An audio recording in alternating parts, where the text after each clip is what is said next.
तो दोस्तों नमस्कार, एक बार फिर से स्वागत है आपके अपने यूट्यूब चैनल देव जीके ट्रिक्स में। तो दोस्तों यहाँ पर ये हिंदी का एक ऐसा टॉपिक है जो आपके सबको परेशान करता है। किसी को लगे कि नहीं मुझको हिंदी आती है, लेकिन यहाँ पर देखा जाए तो एक कमी रह जाती है ये चैप्टर, जो आपको बड़ी बड़ी किताबों में भी रूल आपको देखने को नहीं मिलते हैं। ये वीडियो ऐसा है कि आप पूरे यूट्यूब में ढूंढोगे तो हो सकता है कि आपको यूट्यूब में वीडियो भी ना मिले। इस चैप्टर में हमने कम से कम 14 से 15 रूल निकाला है और 14 से 15 रूल हैं आपके हैं जो आपने पढ़ लिया तो आप एक भी क्वेश्चन गलत करके नहीं आओगे। ऐसी कोई परीक्षा नहीं है जहां पर ये क्वेश्चन यहां से ना पूछे जाएं, ठीक है ना। तो इसलिए इस वीडियो को पूरा देखना है। पदक्रम संबंधी जो आपकी त्रुटियां होती हैं, सर्वनाम संबंधी या विशेषण संबंधी, पुनरुक्ति संबंधी, वो ढेर सारे रूल आपकी इस वीडियो में हैं। आप देखोगे तो देखते चले जाओगे। अगर आप पढ़ने वाले स्टूडेंट हैं और आपको ज्ञान की ज़रूरत है तो ये भंडार आपका है, यानी ये वीडियो ज्ञान का भंडार होगा। इसको आराम से आप लोग देखते चले जाएंगे, स्किप भी नहीं करोगे। हमने ऐसे ऐसे रूल लिया है और ऐसे ऐसे उदाहरण लिया है जिससे आपको पूरा दिमाग में छप जाएगा, ठीक है ना।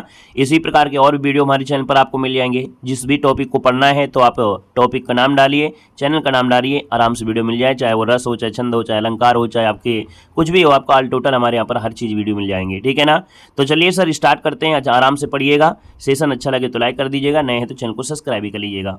तो चलिए स्टार्ट करते हैं। हम लोग पहले एक एक रूल पढ़ेंगे और इसके बाद देखेंगे, ठीक है। चलिए पहला पॉइंट आपसे कह रहा है कि जैसे आपकी पदक्रम संबंधी अशुद्धि मिलेगी, पुनरुक्ति अशुद्धि है, सर्वनाम संबंधी अशुद्धि है, विशेषण है, क्रिया संबंधी अशुद्धि, कारक संबंधी, वचन संबंधी, संज्ञा संबंधी, अव्यय संबंधी और अन्वय संबंधी, ये ढेर प्रकार की कई कैसी आपकी अशुद्धियां होती हैं, जिनको एक एक करके हम लोग यहाँ पर क्या करेंगे, यहाँ पर आप लोग बिल्कुल पढ़ने वाले हैं। तो सर जी यहाँ पर पहला पॉइंट आपका दिया है पदक्रम संबंधी अशुद्धि। ये पदक्रम संबंधी अशुद्धि क्या है इसको देखिए और समझिए। हमने कहा पदक्रम मतलब होता है जो आपके कर्ता है, कर्म है या क्रिया है, उनका इधर उधर जो आपका अरेंजमेंट होता है वो गड़बड़ होता है, उसे कहते हैं। सर देखिए दिया है मैं जाता हूं विद्यालय, तो आप बताइएगा मैं जाता हूं विद्यालय क्या सही दिया गया है? मैं जाता हूं विद्यालय, सर जी क्या जो ये लिखा है वो सही है क्या? विद्यालय जाता हूं, यानी जो आपका दिया है मैं जाता हूं विद्यालय नहीं, मैं विद्यालय जाता हूं, है ना। ऐसा आपको पढ़ने को मिलता है। तो सर अगले पॉइंट में आते हैं। अगला पॉइंट दिया गया है क्या? पदक्रम संबंधी अशुद्धियां। देखिए क्या क्या ढेर सारे आपको पॉइंट मिलेंगे। जैसे मैं आपको कहा कि सर जी यहाँ ताजा गाय का दूध मिलता है, क्या दिया है? यहाँ ताजा गाय का दूध मिलता है। तो सर ये आपका पॉइंट गलत है, क्योंकि यहाँ गाय का ताजा दूध मिलता है, ठीक है ना। सर जी मेरे घर के पास एक मिठाई की दुकान है, तो एक मिठाई की दुकान नहीं होती सर, मेरे घर के पास मिठाई की एक दुकान है, ये आपका सही होता है। यहां पर अगला पॉइंट देखो आपसे कह रहा है कि कई रेलवे के कर्मचारी उपस्थित हैं, तो आप कहेंगे सर कई रेलवे दिया है, जबकि होता है रेलवे के कई कर्मचारी, क्योंकि पदक्रम है, यानी जो पदों को रखा गया है पहले आगे पीछे, वही आपकी गड़बड़ है। सर यहाँ पर देखा जाए तो आप कहेंगे नेताजी को एक गुलाब की माला पहनाई गई, तो नेताजी को एक गुलाब की नहीं होती सर, नेताजी को गुलाब की एक माला पहनाई गई।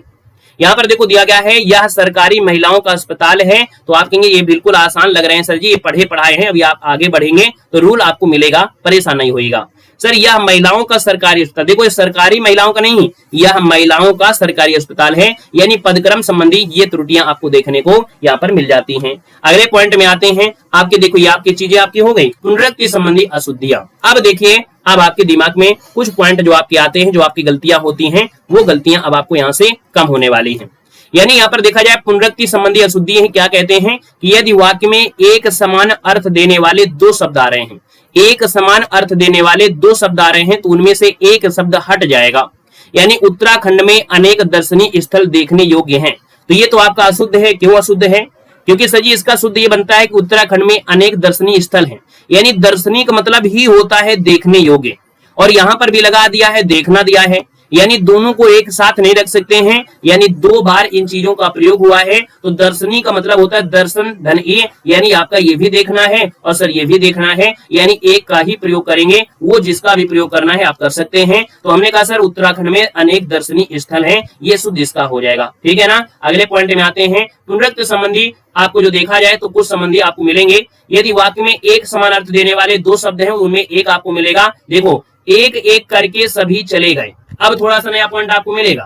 देखो दिया है कि यदि वाक्य में एक समान अर्थ देने वाले दो शब्द हैं, तो उनमें से एक शब्द आपका हट जाता है, यानी एक एक करके सभी चले गए, तो सर जी आपका अशुद्ध है। तो शुद्ध क्या होता है?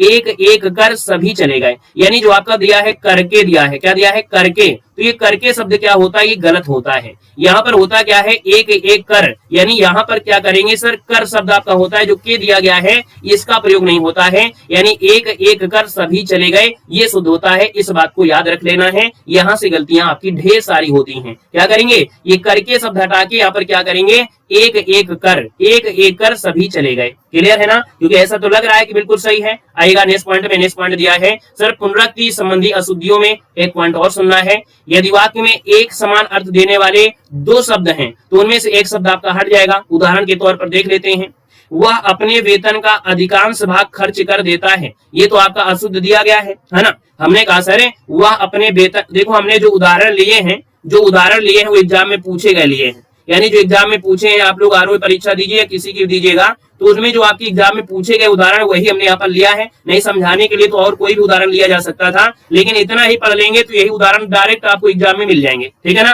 देखो वह अपने वेतन का अधिकांश भाग खर्च कर देता है, तो सर याद रखना ये जो अधिकांश दिया है ना वो अधिक धन अंश होता है, यानी ऑलरेडी इसमें अंश जुड़ा होता है, तो इसलिए हम लोग अधिक और अंश, यानी जब हम यहाँ पर शुद्ध करेंगे तो क्या करेंगे, ये भाग शब्द को हटा देंगे, यानी वह अपने वेतन का अधिकांश खर्च कर देता है, तो आप कहेंगे सर अधिकांश को लगाएंगे, भाग को हटा देंगे, क्योंकि अधिकांश के साथ ऑलरेडी अंश का प्रयोग हो चुका है। क्लियर है, ये पॉइंट आपको समझ में आ गया होगा। नेक्स्ट पॉइंट में आते हैं सर्वनाम संबंधी आपकी अशुद्धियां। अब यहाँ से आपको नई नई पहचान आपको मिलेगी, यानी जो आप लोगों से गलतियां हो रही थी वो यहाँ से ज्यादा होती थी। अब देखिए आपसे कह रहा है पहले नियम को पढ़ेंगे फिर उदाहरण को देखेंगे। नियम नंबर आपका फर्स्ट, सर्वनाम शब्दों में मैं, हम, तू, तुम, आप, क्या, कौन, जो, सो, कोई, कुछ के साथ को जो आपका कारक होता है, को कारक विभक्ति का प्रयोग नहीं होता है। नियम नंबर एक सबसे पहले दिमाग में भर लीजिएगा कि जब भी सर्वनाम शब्द आते हैं, मैं, हम, तू, तुम, आप, ये जितने सर्वनाम होते हैं उनके साथ कभी भी विभक्ति को का प्रयोग नहीं होता है। इस बात को याद रखना है। देखो सर जी, तुमको, हमको, मुझको, उसको, उसको आदि शब्द व्याकरण के रूप से गलत होते हैं, यानी जो आपको तुमको, हमको, तुमको ये शब्द दिया है, मुझको, ये शब्द क्या होते हैं, व्याकरण में गलत होते हैं, याद रखिएगा। ठीक है ना। अब यहाँ पर देखो पॉइंट दिया गया है, जैसे हम आपको उदाहरण में ले चलते हैं। मुझको आज यह काम करना है, तो सर जी हमने बताया कि आपको अब जो आपके सर्वनाम होते हैं उनके साथ को का प्रयोग आपका अनुचित होता है, यानी मुझको आज यह काम करना है, नहीं सर मुझे आज यह काम करना है, यानी सर जो को शब्द का प्रयोग हुआ है वो अशुद्ध हुआ है। उसको सर जी आपका को नहीं होगा, हमको सर जी को नहीं होगा, उसको यहाँ पर को नहीं होगा, यानी सर जी यहाँ पर जो को शब्द दिया है ये प्रयोग सर्वनाम के साथ नहीं होता है। तो शुद्ध क्या होगा, जैसे सर जी मुझको आज यह काम करना है, मुझे आज यह काम करना है, उसको प्रयागराज जाना है, तो आप कहेंगे सर जी सही तो लग रहा है लेकिन गलत है, उसको प्रयागराज नहीं उसे प्रयागराज जाना है, याद रखना है। हमको घूमने जाना है तो हमको घूमने नहीं जाना है, हमें घूमने जाना है, यानी कि सर्वनाम के साथ कभी भी को का प्रयोग नहीं होता है। ये आपको नया पॉइंट मिला होगा, नोट कर लीजिएगा, है ना, क्योंकि सब शब्द आपको लगेंगे आसान और सर जी सरल लगेंगे, लेकिन आप अगर मन से पढ़ लेंगे, है ना, और जब मन से पढ़ेंगे तभी ये टॉपिक आपका मन से डर खत्म होगा। सर्वनाम संबंधी अशुद्धियों में नियम नंबर दूसरा आते हैं, इन, उन, जिन, किन के साथ ने विभक्ति का प्रयोग नहीं किया जाता है। अन्य कोई भी व्यक्ति आती है से या को का प्रयोग कर सकते हैं, लेकिन सर इन, उन, जिन, किन के साथ ने विभक्ति का प्रयोग कभी भी नहीं होता है। जैसे हम उदाहरण में देखते हैं, जैसे उदाहरण में दिया है इनने मुझे मारा है ना। कभी कभी आप ये शब्द पढ़े होंगे जो आपके ब्रजभाषी हैं, ब्रजमंडल में बोलते हैं इनने बोलते हैं, गलत बात होती है। इनने मुझे मारा है गलत हो जाएगा, इसने मुझे मारा है, क्या है, इसने मारा है, क्योंकि हमने कहा इन जो आपका दिया है उनके साथ ने का प्रयोग ये आपका जो है उचित लगना ही लग रहा है।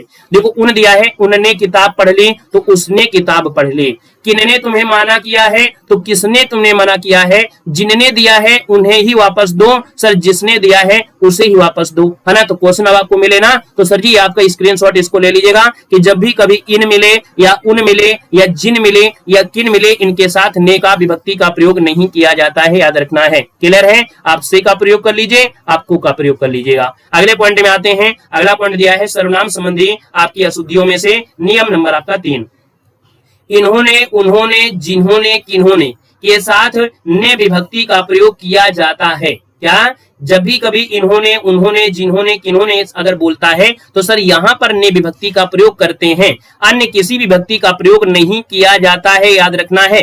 यानी जब वही रूल में अगर इन्होंने उन्होंने आ गया तो सर जी अपने का प्रयोग करिए। जैसे उन्होंने मुझे वहां पर भेजा, उन्होंने मुझे वहां पर भेजा, तो सर जी उन्होंने, यानी यहाँ पर देखो इस तोड़ को देखेंगे, उन्होंने, है ना, तो उन्हों तो इनके साथ ने ही तो प्रयोग होगा ना, उन्होंने मुझे वहां पर भेजा, सर जी आपका शुद्ध दिया गया है। ठीक है ना। यहाँ पर आगे बढ़ते हैं। क्वेश्चन आपसे देखो दिया गया है आपके सर्वनाम संबंधी अशुद्धि में नियम नंबर आपका 3, अपना और अपने का प्रयोग कब करते हैं। कभी कभी हम लोग अपना प्रयोग करते हैं और कभी कभी अपने का प्रयोग करते हैं। तो कैसे करते हैं, मैं अपनी किताब पढ़ रहा हूं, है ना, मैं अपनी किताब पढ़ रहा हूं, हम अपने घर से आ रहे हैं, तुम अपना काम करो। तो ये क्या होता है, इनका प्रयोग हम लोग इस प्रकार से करते हैं। अगला है विशेषण संबंधी अशुद्धि।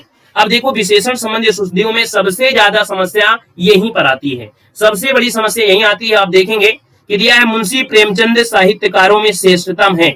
अब आप बताइएगा कि ये सही है गलत है। मुंशी प्रेमचंद साहित्यकारों में श्रेष्ठतम है, तो सर ये क्या है, कहेंगे सर ये गलत दिया गया है। क्या गलत है आप समझिएगा कि इष्ट के साथ कभी भी तर अथवा तम प्रत्यय का प्रयोग नहीं किया जाता है। यानी जब आपका इष्ट दिया गया है, जैसे श्रेष्ठतम, तो भैया श्रेष्ठ इष्ट दिया है, तो जो सबसे दिया है और श्रेष्ठतम दिया है, इन सबका प्रयोग एक साथ नहीं होता है। यानी आप कहेंगे सर जो उत्तर दिया गया है और तम प्रत्यय इनका प्रयोग कभी नहीं करते हैं। यानी कि मुंशी प्रेमचंद साहित्यकारों में श्रेष्ठ, तो आप कहेंगे सर श्रेष्ठतम का प्रयोग नहीं होता है, यानी ना श्रेष्ठतर बोलेंगे ना श्रेष्ठतम बोलेंगे, तो सर ये श्रेष्ठ शब्द आपका होता है, बेस्ट आपका होता है। स्क्रीनशॉट ले लीजिएगा, याद रखिएगा। अगले पॉइंट में दिखा गया है विशेषण संबंधी आपकी अशुद्धियां। जैसे कक्षा में सबसे अधिक अंक लाया, तो हमने कहा कक्षा में सबसे और यहाँ पर अधिकतम भी दिया है, यानी सबसे भी दिया है और अधिकतम भी दिया है। कक्षा में सबसे भी दिया है और अधिकतम दिया गया है, तो हमने कहा अगर आपको अगर सबसे लगाना है तो आप तम को हटा दीजिएगा, यानी आप कहेंगे सर यहाँ पर जो आपका दिया है उसका शुद्ध अंश क्या हो जाएगा, यहाँ पर हो जाएगा सबसे अधिक अंक लाया। क्यों, क्योंकि यहाँ पर जो तम शब्द आपका दिया है ना, तो तम शब्द और तर शब्द का प्रयोग नहीं करना है। कक्षा में सबसे अधिकतम अंक नहीं, कक्षा में सबसे अधिक अंक लाया, यानी जो तम शब्द आपका था वो आपका हट गया है। अच्छा, इसको हम ऐसे भी शुद्ध कर सकते हैं, वह कक्षा में अधिकतम अंक लाया, तो सर जी फिर ये जो सा दिया है वो सा को हटा देंगे, फिर ये जो सा दिया है ना इस सा को क्या करेंगे, हटा देंगे। यानी दो चीजों का एक साथ प्रयोग नहीं करना है, क्योंकि सजी जो आपका सबसे दिया गया है, सबसे का प्रयोग कर लो, चाहे आपका सजी तर या तम का प्रयोग कर लो, कोई एक ही प्रयोग हो सकता है, डबल सजी प्रयोग एक साथ नहीं हो सकता है। क्लियर हो गया है, यह रूल अपने दिमाग में छापिएगा। क्रिया संबंधी अशुद्धियों में आपसे काफी ढेर सारी क्वेश्चन में गड़बड़ी होंगी। क्रिया संबंधी अशुद्धि क्या होती है देखिएगा। सर क्रिया संबंधी अशुद्धियों में 4 प्रकार की आपकी हो सकती हैं। ये 4 प्रकार में देखो, अनावश्यक क्रिया, यानी जब हम लोग क्रिया 2-2 3-3 लगा देते हैं, आवश्यक क्रिया, इसके बाद अनुपूरक क्रिया और अनियमित क्रिया क्या होती है, इनको समझेंगे। सर यहाँ पर देखो क्रिया संबंधी अशुद्धियों में कह रहे सर अनावश्यक क्रिया, यह ग्रंथ विद्युतापूर्ण लिखा गया है। ये सर आपका जो सेंटेंस है आपका गलत है, सही क्या होगा, यह ग्रंथ विद्युतापूर्ण है। यानी जो विद्युतापूर्ण है ना, ये ग्रंथ ऑलरेडी क्या है, अगर लिखा गया होगा, ऑलरेडी ग्रंथ अगर है तो लिखा ही गया होगा, कोई ग्रंथ है वो ऑलरेडी लिखा ही गया है, और ग्रंथ में आपको दिया विद्युतापूर्ण दिया है, यानी विद्युतापूर्ण अगर दिया गया है तो सजी लिखा ऑलरेडी है, क्योंकि ग्रंथ है ऑलरेडी लिखा जा चुका है, तो यह ग्रंथ विद्युतापूर्ण, तो इसमें लिखा शब्द जो दिया है वो प्रयोग नहीं करना है।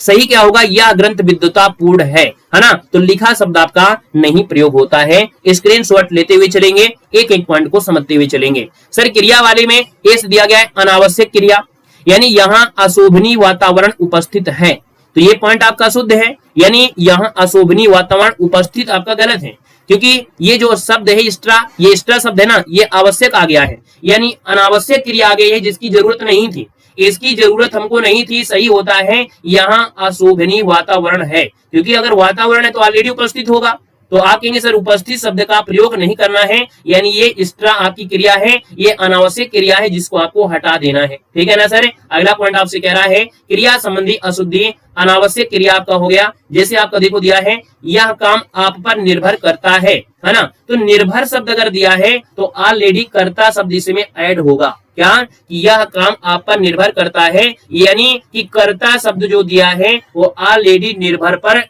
ऐड है, इंक्लूड है, तो हम कहेंगे शुद्ध शब्द क्या होता है, यह काम आप पर निर्भर करता है, तो भैया कर्ता शब्द हटा देंगे, बोलेंगे यह काम आप पर निर्भर है। है ना, क्योंकि जब निर्भर कर दिया है तो निर्भर कर दिया यानी यही करेगा व्यक्ति, दूसरा तो कोई करने आ नहीं रहा है, तो ये कर्ता शब्द क्या कर देते हैं, हटा देते हैं। सर क्लियर हो रहा है, समझ में आ रहा है। अगला पॉइंट देखो दिया है क्रिया संबंधी अशुद्धियों में, हमने कहा सर अनावश्यक क्रिया में, अनावश्यक क्रिया की बात करते हैं तो जैसे मैं स्पष्टीकरण करने के लिए तैयार हूं, तो सर इसमें आपकी अशुद्धि है, लेकिन शुद्ध होता है कि मैं स्पष्टीकरण के लिए तैयार हूं, यानी स्पष्टीकरण में ऑलरेडी करना शब्द आपका इंक्लूड होता है।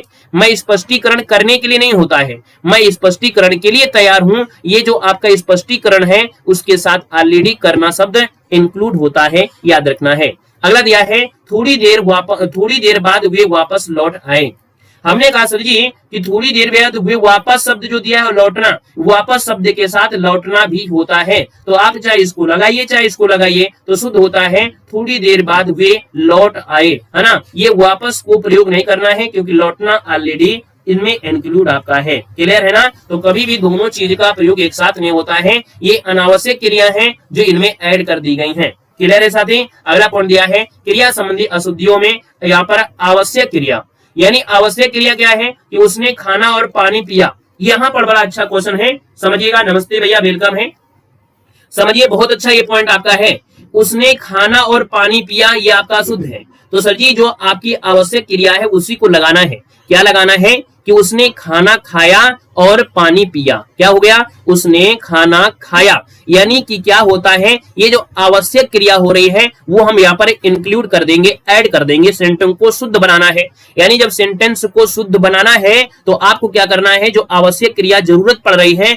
उस जरूरत क्रिया को हम ऐड कर देंगे। उसने खाना और पानी पिया गलत है, उसने खाना खाया और पानी पिया, ये सही होता है। इसलिए हमको जहां जरूरत अगर आपकी क्रिया की पड़ती है तो वहां पर क्रिया हम ऐड कर लेते हैं। तो सर ये आपका होता है उसने खाना खाया और पानी पिया। हम लोग सोचा करते हैं कि ऊपर जो लिखा है उसी का आंसर सही होगा, नहीं, आपको कभी कभी होती है कि ये आवश्यक क्रिया पड़ती है तो आप उसमें ऐड कर सकते हैं। सर जी अगला पॉइंट दिया है क्रिया संबंधी अशुद्धि में, सर जी आवश्यक क्रिया आपको और ऐड करना है, जैसे उसने मेरा गाना और घर देखा, उसने मेरा गाना और घर देखा तो बिल्कुल अशुद्ध है। सर जी यहाँ पर आवश्यक पड़ रही है किसकी, क्रिया की, तो आप ये क्रिया जब जरूरत पड़ रही है तो इस क्रिया को ऐड कर दीजिए। उसने मेरा गाना सुना, उसने मेरा गाना सुना, ये क्रिया को ऐड कर दिया, और घर देखा, और घर देखा, यानी यहाँ पर देखा जाए तो आवश्यक क्रिया जरूरत पड़ रही थी उसको हमने ऐड करके इसको सही बना दिया, ठीक है ना। अगला देखो आपसे दिया है क्रिया संबंधी अशुद्धियों में आवश्यक क्रिया और भी कैसे ऐड करते हैं। देखो कह रहा है, अब ये क्वेश्चन बड़ा लंबा है जिसको देखकर आप लोगों भौचक्के हो जाएंगे, लेकिन आसान है, समझिएगा। वहां बहुत से पशु और पक्षी उड़ते और चरते हुए दिखाई दिए, ये अशुद्ध तो आपको है कि नहीं है, कि वहां बहुत से पशु और पक्षी उड़ते और चरते हुए दिखाई दिए। सर ये गड़बड़ है, इसमें सही क्या होगा, तो देखो वहां बहुत से पशु और पक्षी चरते और उड़ते हुए दिखाई दिए, यानी कि यहां पर देखा जाए जो आपका चरना है वो सजी पशु के अकॉर्डिंग होगा और पक्षी है तो आपका उड़ने के अकॉर्डिंग होगा। यानी यहाँ पर उड़ना आपसे जो स्टार्टिंग में दे दिया है इसको बाद में करना है। चरते आपके जो है वो आपके पशु हैं, यानी सर जी जब पशु दिया है तो पशु चरते हैं और पक्षी क्या है, उड़ते हैं। तो सर ऐसी भी क्रिया में हमसे अशुद्धियां हो जाती हैं। तो वहां बहुत से पशु और पक्षी चरते और उड़ते हैं, इसका मतलब पशु पक्षी, तो आप कहेंगे चरते यानी आपका पशु है, पक्षी यानी सजी उड़ते हैं। तो ये क्वेश्चन आपका हो जाएगा शुद्ध, इसमें भी गड़बड़ी हो जाती है। सर अगला पॉइंट आपसे दिया है क्रिया संबंधी अशुद्धियों में से अनुप्रयुक्त क्रिया, यानी कुछ ऐसी क्रिया होती है जिसको हम जबरदस्ती ऐड कर देते हैं लेकिन होना नहीं चाहिए। सर ये वकीलों ने कागजों पर निरीक्षण किया, ये तो आपका शुद्ध है क्योंकि जो कागज होते हैं सर, जो कागज होते हैं उनका निरीक्षण नहीं होता है सर, उनकी जांच होती है।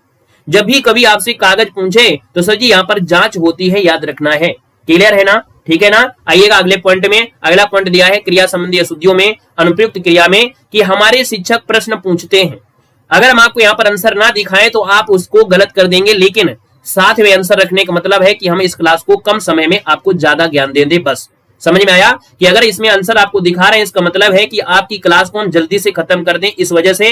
नहीं तो पहले आपको क्वेश्चन दिखाते फिर आंसर दिखाते। तो आपको रूल भी देखना है, क्वेश्चन भी देखना है, उत्तर भी देखना है, इससे समय की बचत भी आपकी हो जाएगी। सर जी दिया है हमारे शिक्षक प्रश्न पूछते हैं, सर प्रश्न पूछते हैं, याद रखना जब पूछने की बात होती है, प्रश्न करने की बात होती है, पूछना नहीं होता है। हमारे शिक्षक प्रश्न करते हैं, जब वो प्रश्न करेंगे तब उसका अंतर देंगे। तो सर पूछना शब्द प्रयोग नहीं करेंगे, ये अनुप्रयुक्त क्रिया है जिसकी जरूरत जरूरत नहीं थी, हमारे शिक्षक प्रश्न करते हैं। क्लियर हो गया है। चलिए अगले पॉइंट में आते हैं। और ये छोटी छोटी बारीकियां हम लोग पढ़ते ही नहीं हैं, और जब पढ़ते नहीं है तो गलतियां आपकी हो जाती हैं। फिर कहते हैं सर जी हमको अभी पूरी तरीके से हिंदी आ नहीं रही है। सर देखो दिया है कि यह सुनकर मैं विस्मय हो गया। देखो ये जो विस्मय शब्द दिया है ये क्रिया ही नहीं है, यहां पर इसका होता है यह खबर सुनकर मैं विस्मित हो गया। तो सर जी याद रखना विस्मय शब्द नहीं होता है, जो क्रिया जो आपकी होती है वो विस्मित शब्द होती है, विस्मित होती है। यानी ये आपकी गड़बड़ी यहां पर आपके थी, साथ ही याद रखना है। ठीक है ना। यहां पर इस वीडियो को देखने के बाद आपको लगाना ही नहीं पड़ेगा, क्योंकि हम क्वेश्चन ऑलरेडी PYQ से लिया है। देखिए यहां पर अनुप्रयुक्त क्रिया है, यानी सजी चरखा काटना चाहिए। तो सजी चरखा काटा नहीं जाता है, चरखा चलाना चाहिए। यानी आप कहेंगे सर गांधी जी चरखा काटते थे, काटते नहीं चलाते थे। तो सजी यहां पर चलाना शब्द आपका हो जाएगा। ठीक है ना। अगला पॉइंट देखो दिया गया है क्रिया संबंधी अशुद्धि है। अब ये बहुत अच्छा है, यानी अगर हम आपसे बात करें तो पूरे वीडियो का सबसे महत्वपूर्ण पॉइंट आपका यही है, समझिएगा। यहां पर ये जो पॉइंट है बिल्कुल आपको समझना है। ये वाले पॉइंट में क्या पॉइंट कह रहा है सर, अनियमित क्रिया। अनियमित क्रिया मतलब होती है कि सर जी ये क्रियाएं बदल बदल के आती हैं, लेकिन उनको तरीका अलग हो जाता है। सर जी यहां पर देखो गंदगी ना करें ये अशुद्ध है, सर जी गंदगी मत करें ये आपका शुद्ध है। आप लोग इसमें अभी भी अंतर नहीं निकाल पाएंगे सर जी क्यों सही किया गया है और क्यों गलत किया गया है। तो याद रखना है गंदगी ना करें, हम लोग अपनी भाषा में बोलते हैं गंदगी ना करें, कभी कभी बोलते हैं गंदगी मत फैलाओ, ये तो बोलते हैं। तो बस याद रखना कि ना का प्रयोग कब होता है और सर मत का प्रयोग कब होता है। तो याद रखना है कि ना का प्रयोग जो आपका दिया है ना का प्रयोग वो जब विनती की जाती है या रिक्वेस्ट किया जाता है, जब किसी से हम विनती करते हैं, किसी से रिक्वेस्ट करते हैं तो सजी ना का प्रयोग होता है। लेकिन जब कभी आदेश दिया जाता है तो वहां पर मत का प्रयोग होता है। याद रखना है अगर ऑर्डर देते हैं, अगर आदेश आप देते हैं तो वहां पर आप मत का शब्द यहाँ पर दिया है। क्लियर है। और सजी अगर विनती करते हैं और रिक्वेस्ट करते हैं तो आपका ना होता है, इस बात को याद रखना है। सर यहाँ पर दिया गंदगी ना करें, यानी कि आप यहाँ पर रिक्वेस्ट नहीं करेंगे, आप यहाँ पर क्या करेंगे एक बोर्ड चिपका देंगे और लिख देंगे यहाँ पर गंदगी ना करें, यानी ये आपका आदेश है। क्या है ये आदेश है। और आदेश में सर जी क्या करेंगे ना का प्रयोग नहीं करेंगे, यहाँ पर गंदगी मत फैलाएं। ये नोट करिएगा, गलती आपकी हो सकती है, याद रखना है। चलिए क्लियर है। ये आपको यहाँ पर हिंदी इंग्लिश दोनों चीजें आपकी हो गई हैं। अगला देखो यहीं पर देखो दिया है, क्या दिया है अनियमित क्रिया में, कृपया मुझे सजा मत दे, कृपया मुझे सजा मत दे। सर ये तो विनती कर रहा होगा ना, ये विनती कर रहा है। और ये बच्चा जब विनती कर रहा है या कोई व्यक्ति है विनती कर रहा है तो विनती करने में सर जी क्या होता है ना शब्द का प्रयोग होता है। विनती करने में सर जी ना का प्रयोग होता है। तो आप कहेंगे सर कृपया मुझे सजा मत दे, ये गलत दिया है, यहाँ पर ना शब्द का प्रयोग होगा, क्योंकि विनती जब करते हैं ना रिक्वेस्ट करते हैं तो ना का प्रयोग होता है, कृपया मुझे सजा ना दे। अब आपको समझ में आ गया, जो आपसे गलतियां होती थी वो गलतियां कहीं न कहीं step by step her minute आपकी गलतियां कम होती नजर आएंगी। यानी जैसे जैसे आप वीडियो में बढ़ेंगे वैसे वैसे आपकी गलतियों के भंडार कम होते चले जाएंगे। सर अगले पॉइंट में आते हैं। अगला पॉइंट आपसे दिया गया है, अब देखिएगा कितने ढेर सारे लिंग संबंधी अशुद्धियां आपकी होती हैं, यानी जिनको हम लोग इग्नोर कर देते हैं। तो देखिएगा मोहन 2 वर्ष पहले विधवा हो गया। सर यहाँ पर लिंग संबंधी ये हुआ, लिंग संबंधी यानी यहाँ पर जो कर्ता है, कर्ता यहाँ पर देखना है सर ये पुल्लिंग है या सर कर्ता आपका स्त्रीलिंग है। अगर स्त्रीलिंग है तो भैया यहाँ पर आपको क्या करना है उसी के अकॉर्डिंग बदलना है। मोहन दिया है पुल्लिंग, सर जी मोहन जब पुल्लिंग दिया है तो सर जी मोहन यानी पुल्लिंग का होता है विधुर होता है। क्या होता है विधुर होता है। विधवा जो होता है वो स्त्रीलिंग में प्रयोग होते हैं। महादेव वर्मा महान कवि है तो सर जी महादेव वर्मा स्त्रीलिंग है और स्त्रीलिंग के लिए कवित्री शब्द आपका प्रयोग होता है। शीला एक विद्वान स्त्री है, सर शीला आपका स्त्री है और स्त्री में यहाँ पर क्या होता है याद रखना स्त्रीलिंग में विद्वान का विदुषी हो जाता है। सर रविता है ना, रविता हिंदी की शोधरनी है तो सर जी याद रखना है रविता स्त्रीलिंग है, शोधरनी शब्द प्रयोग ना करेंगे, शोधार्थी करेंगे। क्या बोलेंगे शोधार्थी करेंगे। अगला है कि महारानी लक्ष्मीबाई वीर हैं। वीर शब्द मनुष्य के लिए होता है यानी पुरुष के लिए होता है, महिलाओं के लिए होता है वीरांगना। क्या होता है वीरांगना होता है। बेटी पराए घर का धन होता है। सर याद रखना है बेटी पराए घर का धन होती है, क्योंकि सर यहाँ पर आपको लिंग के हिसाब से देखना है। तो सर यहाँ पर बेटी है और आप कहेंगे सर होती है। ये बात थोड़ा सा आपको समझ में आगे होगी, ये नॉर्मल चीज आप लोग सही कर लेते हैं क्योंकि आप लिंग संबंधी अशुद्धि आप पहचान कर लेते हैं। सर कारक संबंधी बहुत तकलीफ होती है, यानी कारक संबंधी अशुद्धि और विशेषण संबंधी अशुद्धियों में बड़ी दिक्कत होती है। अब इसको समझिएगा कि पर का प्रयोग यानी जब दो वस्तुएं एक दूसरे से संबंधित होती हैं या स्पर्श करती हैं, याद रखिएगा कि जब स्पर्श करती हैं तो वहां पर का प्रयोग होता है। जब दो वस्तुएं दी गई हों और स्पर्श कर रही होती हैं तब सर जी पर का प्रयोग किया जाता है, याद रखना है, ठीक है ना। और स्पर्श नहीं कर रही हैं, अभी वो भी आपको मिलेगा। स्पर्श कर रही हैं तो याद रखिए स्पर्श, तो आपका पर का प्रयोग करेंगे। जैसे सर जी यहाँ पर ऊपर का प्रयोग क्या होता है, तो जब दो वस्तु एक दूसरे से संबंधित नहीं हो या स्पर्श नहीं हो, और जब स्पर्श नहीं होती हैं तो सर जी ऊपर का प्रयोग करते हैं। क्या ऊपर का प्रयोग करते हैं? जब स्पर्श नहीं करती हैं तब ऊपर का प्रयोग किया जाता है। साथ ही इस बात को भी याद रख लेना है, ठीक है ना। यहाँ पर देखिए अगला पॉइंट दिया है कारक संबंधी में कि में का प्रयोग हम लोग कब करते हैं। सर में का प्रयोग कब करते हैं, तो देखिए किसी वस्तु या व्यक्ति के किसी स्थान या जगह के अंदर होने पर, जब अंदर होने की बात कर देता है तो सर जी आपको में का प्रयोग करना है, याद रखना है। जैसे पेंसिल दराज में है, पेंसिल दराज में है यानी दराज के अंदर होगी तो सर जी में का प्रयोग करेंगे, याद रखना है। अगला देखो दिया गया है कारक संबंधी कुछ अशुद्धियां हैं जिनको अब आपको ध्यान देना है। किताब मेज के ऊपर है, हमने कहा सर किताब मेज के साथ स्पर्श कर रही है, यानी जब स्पर्श करती है तो सर जी पर का प्रयोग करते हैं, ना कि स्पर्श का प्रयोग करते हैं। तो सर जी किताब मेज पर है, आप कहेंगे जी सर जी पर शब्द लगेगा। सर अगला है चिड़िया पेड़ में बैठी है यानी स्पर्श कर रही है, और सर जब स्पर्श कर रही है यानी सर जी आप कहेंगे कि पर शब्द का प्रयोग हो जाएगा, याद रखना है। में शब्द का प्रयोग नहीं होगा क्योंकि अंदर नहीं बैठी है। चिड़िया पेड़ पर उड़ रही है, तो हमने कहा सर जी पेड़ पर उड़ रही है यानी बैठी नहीं है, यानी स्पर्श नहीं कर रही है। और जब स्पर्श नहीं करती है तो हमने कहा सर जी पर का प्रयोग नहीं किया जाता है, तब ऊपर का प्रयोग करते हैं, यानी चिड़िया पेड़ के ऊपर उड़ रही है। जब स्पर्श ना करे तब सर जी प्रयोग क्या करना है, ऊपर का प्रयोग करना है। क्या सर जी ये बात आप सभी को समझ में आ गई है? क्या ये बात आप सभी को समझ में आ गई है? अगर समझ में आई है तो सर जी सेशन को है ना थम्स अप करके बताइएगा, सेशन को लाइक करके भी बताइएगा अगर ये बातें आपको समझ में आ रही हैं। सर जी मंदिर पहाड़ पर है, तो हमने कहा सर मंदिर पहाड़ के ऊपर है, पहाड़ पर है मालूम है, लेकिन पहाड़ पर नहीं बोलेंगे, पहाड़ के ऊपर है। यानी आप कहेंगे सर पहाड़ के ऊपर है, तो आपका इसका जवाब ऊपर लगेगा, ना कि सर जी इसमें होगा। हाँ स्पर्श करेगा, लेकिन ये स्पर्श एक अलग प्रकार का है क्योंकि बिल्कुल आपको ऊपर दिया गया है, ठीक है ना। सर जी मैं घर पर हूँ तो मैं सर जी पर नहीं लगेगा क्योंकि घर के अंदर होंगे, और घर के अंदर जब आपके होंगे तो में शब्द का प्रयोग होगा, यानी जब अंदर शब्द आपका होता है तो में शब्द का प्रयोग करते हैं। उसने मुक्त हस्त से धन लुटाया, उसने मुक्त हस्त से धन लुटाया, ये होता है उसने मुक्त हस्त धन लुटाया। यानी ये जो मुक्त हस्त है ऑलरेडी से को इंक्लूड किए हैं, तो उसने मुक्त हस्त धन लुटाया, सर ये होता है। क्लियर है? चलिए सर अगला पॉइंट दिया है वचन संबंधी अशुद्धियों में, जिनमें से क्या होता है थोड़ा गलती होने के चांस हो जाते हैं कि कुछ शब्दों का प्रयोग सदैव बहुवचन में ही होता है, कुछ शब्दों का प्रयोग सदैव बहुवचन में होता है, जैसे प्राण, आंसू, समाचार, दाम, लोग, भाग्य, हस्ताक्षर, बाल, दर्शन, है ना, अनेक, ये शब्द जो आपके है ना वो आपकी किस में होते हैं सर? बहुवचन में होती हैं। वहीं पर अगर प्रत्येक किसी कोई एकाद के साथ एक वचन का प्रयोग होता है, याद रखना है एक वचन का होता है, ठीक है ना। अब देखिएगा क्या गलतियां होती हैं, समझिएगा। मैं आपका दर्शन करने आया हूं, तो सर जी यहाँ पर जो दर्शन शब्द है ये क्या है? बहुवचन है। क्या है? ये आपका बहुवचन है, बहुवचन है। और जो बहुवचन होता है वो सर वचन जो आपका होता है वो कर्ता के अनुसार आएगा। तो सर जी यहाँ पर मैं आपका शब्द जो दिया है तो आप कहेंगे सर यहाँ पर बहुवचन दिया है तो आपका क्या लगेगा? तो आप कहेंगे सर आपका नहीं लगेगा, आपके दर्शन करने आया हूं। उसकी आंख से आंसू बह रहा है, ये बहुत अच्छा क्वेश्चन है। उसकी आंख से आंसू बह रहा है, तो एक आंख से आंसू नहीं बहता है, उसके आंखों से आंसू बहता है, याद रखना। क्योंकि जब भी आंसू आते हैं तो एक आंख से नहीं आते हैं, अगर एक से आंख से आ रहे यानी नौटंकी कर रहे हैं। तो आप कहेंगे सर जी आंखों से आंसू आएंगे, दोनों आंखों से आएंगे, तो सर जी उसकी आंख से आंसू, याद रखिए उसकी आंखों से आंसू बह रहे हैं, याद रखना है। क्लियर है? क्योंकि आंसू बहुवचन आपका होता है, इस बात को याद रखना है, ठीक है ना।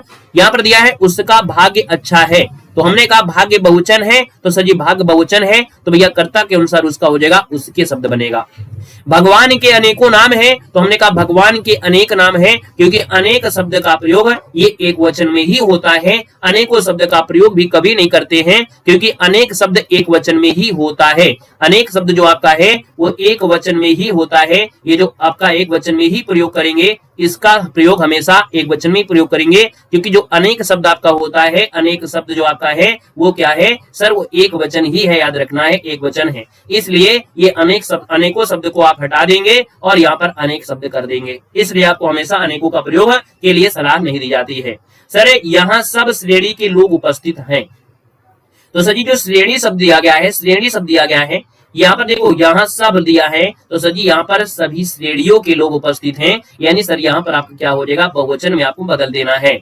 ऐसी एकाध बात देखने में आती है, तो हमने कहा सर ऐसी एकाध बात, है ना, बात देखो यहाँ पर ऐसी एकाध दिया है, यानी सर ये एक वचन दिया गया है, और जब एक वचन दिया है तो सर बात को भी एक वचन में ही रखिए, यानी ऐसी एकाध बात को ही रखिए, ना कि बातों करना है। ऐसी एकाध बात देखने में आती है, यहाँ पर गड़बड़ी ढेर सारी आपकी हो जाती है। सर मैंने हस्ताक्षर कर दिया, हमने कहा हस्ताक्षर आपका बहुवचन होता है, तो सर जी आप कहेंगे मैंने हस्ताक्षर कर दिए, यहाँ पर आपका ये हो जाएगा। गोली लगते ही उसका प्राण निकल गया, तो सर प्राण बहुवचन होता है, तो गोली लगते ही उसके क्या हो जाएंगे सर, उसके जो आपके प्राण है वो निकल गए, यानी पास में ही आपको इसका मिल जाएगा उत्तर। ठीक है ना। अब आते हैं संज्ञा संबंधी शुद्धि।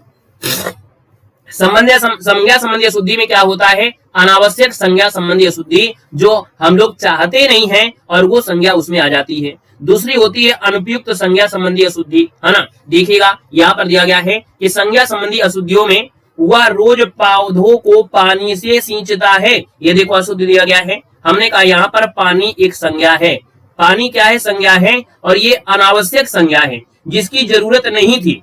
तो सर जी वह रोज पौधों को सींचता है, क्योंकि पौधों को जब सींचेगा तो पानी से ही सींचेगा, यानी ऐसी आपकी संज्ञा को हटा दिया जाता है। तो आप कहेंगे सर वह रोज पौधों को सींचता है, याद रखना है ना। चलिए हमने बताया है कि हमने जो क्वेश्चन लिया है वो PYQ से लिया है, यानी आपको टेस्ट पेपर लगाने की आवश्यकता भी नहीं पड़ेगा, आपको किताब पढ़ने की आवश्यकता नहीं पड़ेगा, यही क्वेश्चन एग्जाम में भी देखने को आपको मिल सकते हैं। सर जी दिया है अनुपयुक्त संज्ञा संबंधी अशुद्धि। अब देखिए गांधी जी की मृत्यु से हमें बड़ा खेद हुआ, तो आपको लगेगा बिल्कुल सही है, लेकिन सर जी यहाँ पर जो संज्ञा थी वो आपकी उपयुक्त नहीं थी, अनुपयुक्त संज्ञा है, यानी इसकी जरूरत नहीं थी। यहाँ पर ये अनुपयुक्त है, यानी इसकी जगह कुछ और होना चाहिए। गांधी जी की मृत्यु से हमें बड़ा दुख हुआ, क्या हो जाएगा, बड़ा दुख हुआ। सर ये खेद शब्द जो आपकी है ये अनुपयुक्त क्रिया है जिसकी जरूरत नहीं है, यानी ये गलत लिखा था, खेद नहीं होगा सर, दुख होगा, याद रखना है। ठीक है ना। अगला देखो दिया गया है संज्ञा संबंधी अशुद्धियों में, यहाँ पर देखो दिया है अनुपयुक्त संज्ञा संबंधी अशुद्धि, यानी मंदिर में भक्तों का तारमय लगा हो रहा। तो भैया देखिएगा कि मंदिर में भक्तों का तारमय जो दिया है तारतम्य शब्द आपका नहीं होता है, तारतम्य नहीं होता है, यानी आप कहेंगे सर तांता लगा रहा। क्या होता है, मंदिर में भक्तों का तांता लगा रहा, सजी तांता शब्द आपका होता है, इसलिए आपका गलत हो जाएगा। अगला पॉइंट देखो दिया गया है अव्यय संबंधी अशुद्धियां। अब देखो सबसे ज्यादा गलती होने के चांस यहां से आपके होते हैं। जब हमने कहा सर जीवन में जब आपने रूल पढ़ा ही नहीं है, और जब रूल पढ़ा ही नहीं है तो सर आपसे गलती तो होंगे ही होंगे, तब आपसे गलती होंगे ही होंगे। लेकिन अगर आपने वीडियो को देख लिया, आपने रूल को समझ लिया, आपसे गलती नहीं होंगे। हमने कहा वीडियो में जैसे जैसे आप बढ़ेंगे आपके अंदर से जैसे पाप नहीं धुलते हैं वैसे पाप आपके धीरे धीरे धुलते चले जाएंगे, यानी अशुद्धियों का विनाश होता चला जाएगा, शुद्धिकरण आपकी बॉडी में भरते चले जाएंगे। ठीक है ना। सर जी यहाँ पर देखो दिया है अव्यय संबंधी अशुद्धि, यानी दिया गया है केवल और मात्र का एक साथ प्रयोग नहीं होता है। याद रखना है कि या तो केवल लगा लो या तो मात्र लगा लो, दोनों एक साथ नहीं होगा। प्रायः के साथ कभी कभी का प्रयोग नहीं होता है। सजी शायद और जरूरत का एक साथ प्रयोग नहीं होता है। सजी अभी तभी जभी कभी किसी के साथ भी का प्रयोग नहीं होता है। जैसे आप बोलते हैं ना अब ही आ रहे हैं, अब ही, तो ये ही प्रयोग आपका नहीं होता है। ठीक है ना। चाहे और बिल्कुल के साथ कभी भी सजी भी का प्रयोग नहीं होता है। अवश्य के साथ ही का प्रयोग नहीं होता है। केवल के साथ यही का प्रयोग नहीं होता है। सर स्क्रीनशॉट एक बार ले लीजिएगा, यानी कि केवल के साथ मात्र का प्रयोग, प्रायः के साथ कभी कभी का प्रयोग, शायद के साथ जरूरत का है, अभी तभी जभी के साथ भी का प्रयोग ये आपका नहीं होता है, यानी जैसे होता है अब ही, तो सर जी अब ही शब्द जो दिया है तो अब शब्द लगाइए, ये शब्द लगाने की आवश्यकता नहीं होगी सर, याद रखना है। सर अगला पॉइंट दिया गया है, जैसे आपके सामने क्वेश्चन है, क्वेश्चन आपके सामने है कि केवल आपके दर्शन मात्र से मन प्रसन्न हो गए, है ना। सर जी केवल दिया है और सर जी मात्र भी दिया गया है, दोनों में से क्या जरूरत है? सर जी केवल आपके दर्शन से मन प्रसन्न हो गया, यानी सर यहां पर जो दिया है आपके दर्शन मात्र से, आपके दर्शन मात्र से मन प्रसन्न हो गया, यानी हमने कहा सर जी केवल लगा दीजिए या मात्र लगा दीजिए, कोई एक को लगा दीजिए, आपका सही उत्तर हो जाएगा। हम यहाँ पर ये भी बोल सकते थे केवल आपके दर्शन से मन प्रसन्न हो गया, ये भी सही हो जाएगा। क्लियर है, ये भी सही हो जाएगा। ऐसा नहीं है कि सर जी यहाँ पर केवल नहीं लगा, आप अगर चाहो तो यहाँ पर केवल आप लगा दीजिएगा और इसके बाद मात्र को हटा दीजिएगा। क्लियर है ना, तो आप कोई एक को लगाइए। प्रायः ऐसे अवसर, तो हमने कहा सर प्रायः और अवसर भी दिया है, यानी प्रायः ऐसे अवसर आते हैं जब लोगों को अपना मत बदलना पड़ता है। तो सर जी यहां पर आपसे क्या गड़बड़ी किया गया था? प्रायः ऐसे अवसर आते हैं जब लोगों को, है ना, लोगों को कभी कभी, देखो दिया है कभी कभी और प्रायः, दोनों दिया है ना, प्रायः दिया है और सर जी आपका कभी कभी भी दिया है, तो दोनों का एक साथ प्रयोग नहीं होता है, क्योंकि दोनों को पढ़ने में एक जैसे लग रहे हैं, लेकिन अगर आपने रूल पढ़ लिया सर कि प्रायः और कभी कभी एक साथ नहीं होते हैं, तो बस आप आंसर हो जाएगा प्रायः ऐसे अवसर आते हैं जब लोगों को अपना मत बदलना पड़ता है। और ये बिल्कुल सही बात है, मजबूरियां हो जाती हैं व्यक्ति के अंदर। तब शायद, क्या दिया है? तब और शायद का एक साथ प्रयोग नहीं हो सकता है, तो आप कहेंगे तब यह काम जरूर हो जाएगा। वह किसी भी, हमने कहा सर जी यहां पर देखो दिया गया भी शब्द का प्रयोग, तो ये निपात होते हैं जिनको हमको प्रयोग नहीं करना है। वह किसी भी काम का नहीं है, वह किसी काम का नहीं है, ये करना है। चाहे कुछ भी हो जाए मैं पीछे नहीं हटूंगा, चाहे कुछ भी हो जाए, सर जी ये भी शब्द आपका निपात है, इसको हटाइए। चाहे कुछ हो जाए मैं पीछे नहीं हटूंगा, यानी सर जी ये जो आपका भी शब्द है निपात को हटा दीजिएगा। मजा आ गया। चलिए अगला क्वेश्चन दिया है, यहाँ पर देखो अगला पॉइंट दिया गया है, कह रहे वह बिल्कुल भी बात नहीं करना चाहता। हमने कहा सर भी नहीं लगाना है, मैं तुमसे मिलने अवश्य ही आऊंगा, सर ही नहीं लगाना है। इन दोनों में केवल यही अंतर है। हमने कहा सर इन दोनों में यही अंतर है, केवल लगाने की आवश्यकता नहीं है, याद रखना है। यहाँ पर दो केवल भी दिया है और दोनों भी दिया है ना। शब्द केवल संकेत मात्र है, तो शब्द केवल, है ना, शब्द केवल संकेत मात्र के साथ है, यानी यहाँ पर मात्र शब्द भी है और आपका केवल शब्द दिया है, यानी ये आपकी त्रुटियां आपको मिल चुकी होंगे। अगले आते हैं अन्वय संबंधी। लगभग हम लोग पहुंच गए हैं, है ना, परेशान ना होइए, लगभग हम लोग अपने स्थिति पर पहुंच गए हैं। देखो दिया है अन्वय संबंधी अशुद्धि क्या होता है, यानी मेल जो आपका होता है, जो मेल शब्द होता है, यानी कर्ता का क्रिया से मेल होना चाहिए, यानी जो कर्ता है उसका क्रिया से मेल होना जरूरी है। अर्थात क्रिया जो आपकी है वो हमेशा कर्ता के, लिंग के और वचन के अनुसार ही होती है। याद रखिएगा कि जो आपकी यहाँ पर क्रिया जो आपकी है वो हमेशा, क्रिया क्या है? जाना है, और क्रिया जो आपकी है जाना है, यानी ये किसके अनुसार है? कर्ता के लिंग और वचन के अनुसार है, यानी जो ये कर्ता है उसका लिंग क्या है, वचन क्या है, इसी के अनुसार मतलब बदलेगा। सर जी मनीषा पढ़ाई करती है, आप कहेंगे सही है। वे दोनों बाजार जाते हैं, यानी जाते हैं तो सर जी किसके अनुसार बना है? वे के अनुसार बना है। मोहन पत्र लिखता है कौन? सर जी मोहन लिखता है, यानी कह रहा है जो क्रिया आपकी है लिखना है, क्रिया जो लिखना है वो हमेशा परिवर्तन किसके अनुसार है? कर्ता का जो लिंग होता है उसके वचन के अनुसार ही होता है। इस बात को भी याद रखना है। लड़कियां तेज चलती हैं, बिल्कुल सही है। अगला देखो दिया गया है, क्या दिया गया है? अन्वय संबंधी अशुद्धियों में क्या होता है? नियम नंबर आपका दूसरा। ये थोड़ा सा खतरनाक होते हैं, ये थोड़ा खतरनाक होते हैं, जिनको अरेंज करना पड़ता है, जिसमें कॉमा लगा के बड़े बड़े नाम दे दिए जाते हैं, जिनमें दिक्कत होगी। यदि वाक्य में एक ही लिंग है, क्या है? यदि वाक्य में एक ही लिंग वचन और पुरुष के अनेक कर्ता हों, क्या है? वचन और पुरुष के अनेक कर्ता हों और अंतिम कर्ता के पहले और शब्द आया हो, तो क्रिया उसी लिंग के अनुसार बहुवचन में आपकी हो जाती है। समझने का प्रयास करिए हम क्या कह रहे हैं, फिर से देखिएगा, नियम को समझिएगा, उदाहरण को समझाएंगे। अभी हमने कहा यदि वाक्य में एक ही लिंग दिया गया है, एक ही लिंग दिया है, जैसे राम और मोहन, क्या है? ये आपके पुल्लिंग है। वचन और पुरुष भी अनेक में हो, यानी वचन और पुरुष के अनेक कर्ता हो, वचन में हो सकता है वो एक वचन हो या बहुवचन हो सकता है। और अंतिम कर्ता जो आपका, जैसे यहाँ पर अंतिम कर्ता क्या है? मोहन है, तो इसके पहले और शब्द आया हो, जैसे ये इसके पहले आपका और शब्द आया है, तो क्रिया जो आपकी है यानी ये जो आपकी क्रिया है उसी लिंग के बहुवचन में यानी मोहन के अनुसार बहुवचन में परिवर्तित हो जाएगी, ये कहने का दायरा था। सर जी दिया है राम और मोहन स्कूल जाते हैं, तो सर जी यहाँ पर आपका आंसर बिल्कुल सही है, क्योंकि यहाँ पर सर जी जो बदलाव हुआ है वो किसके अनुसार हुआ है, तो आपके मोहन के अनुसार है, राम और मोहन स्कूल जाते हैं, है ना। तो आपके सर ये है। दूसरा पढ़िएगा, हरि सत्यम और अनूप दौड़ते हैं, तो सर जी यहाँ पर देखो एक ही वचन में है और के अनुसार देखा जाए तो ये आपके हैं। सर जी अगला है सीता गीता नीला और रीता गीत गाती हैं, तो सर जी ये भी आपके होंगे और इसी के अनुसार ये भी परिवर्तन आपके हो जाएंगे। सर अगला पॉइंट दिया गया है, क्या है इसको देखिएगा कि यदि वाक्य में दो अलग अलग लिंग के कर्ता हूं, एक में तो आपने पढ़ लिया पुल्लिंग है, आसान हो गया, यानी आपने पुल्लिंग पढ़ लिया, स्त्रीलिंग पढ़ लिया, लेकिन जब कभी स्त्रीलिंग और पुल्लिंग आता है तो समस्या आ जाती है। वो समस्या को समाधान अब आपको होगा। यदि वाक्य में, ये नियम नंबर 3 है, यदि वाक्य में दो अलग अलग लिंग के कर्ता हैं और दोनों ही द्वंद्व समास के अनुसार प्रयोग हुए हैं तो उनकी क्रिया पुल्लिंग बहुवचन में होगी, यानी जो आपकी क्रिया होगी वो हमेशा आपको पुल्लिंग में ही मिलेगी और बहुवचन में आपकी होगी। जैसे सर जी